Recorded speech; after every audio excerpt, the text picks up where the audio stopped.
हे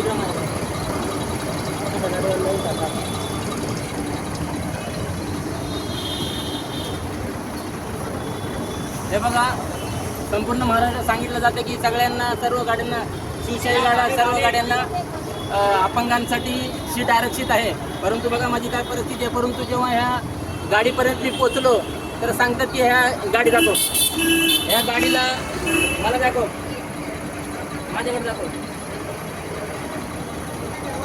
ही गाडी नंबर तर बघ गाडीचा कसा. आपण पाहत आहात. असं सांगण्यात येतं की या गाडीला अपंगाची सीटच नाही आणि आरक्षण गाडी चालत नाही. परंतु GR मध्ये असं सांगण्यात आलेलं आहे की संपूर्ण महाराष्ट्रातल्या जेवढ्या पण गाड्या आहेत, माननीय एकनाथ शिंदे साहेब, मुख्यमंत्री साहेब सगळे सांगतात की जेवढ्या अपंगाच्या जागा आहेत प्रत्येक गाडीमध्ये अपंगाची एक सीट आहे.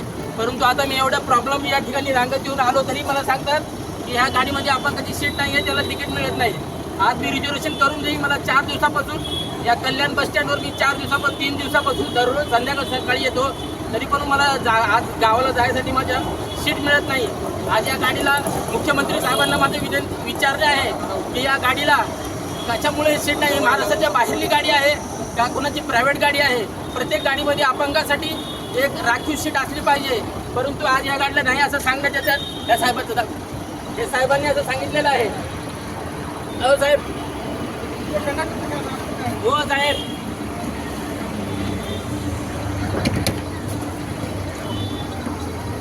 काय झालं? ते गाडी कंडक्टरचं काम आहे आपलं, नाही कंडक्टरचं नाही. परंतु आम्ही काय करायचं, कुठे जायचं आम्ही?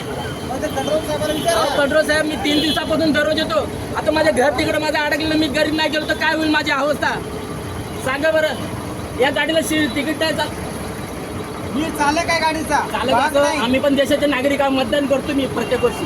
तुम्ही पण एक हा म्हणजे बोला मला का चालत नाही गडबड माझ्याकडे? तिकीट नाही काढायचं. 1-4 काढणारा कोणीतरी असेल ना तुमचा अधिकारी.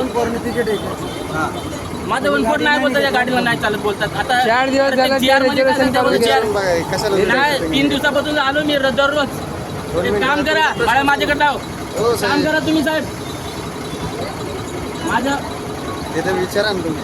आज हा फक्त माझा प्रश्न नाहीये, महाराष्ट्राच्या तमाम अपंगाचा प्रश्न आहे. जाऊ नको तिथे विचार, त्यांची समस्या महाराष्ट्रातील सोडवून तमाम घे. अपंगाचा प्रश्न आहे. ही गाडी आमच्या गावाला जाते, बोलून घे, मला जायचं आहे.